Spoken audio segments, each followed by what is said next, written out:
Hello mga lods. May paandar na naman tayo.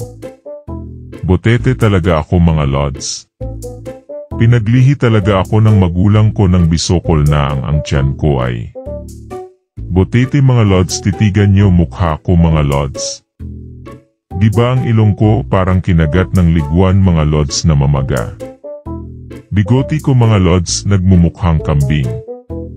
Yung ulo ko napakabilog, lips ko mga lods parang puwet. Naiinis kaya Casimero mga lods. Kasi hindi ako pinapansin kasi ni Idol. Hindi ako binigyan ng t-shirt. Kaya titirahin ko yan si Casimero mga lods. Mga lods, gwapo na gwapo ba talaga ako mga lods?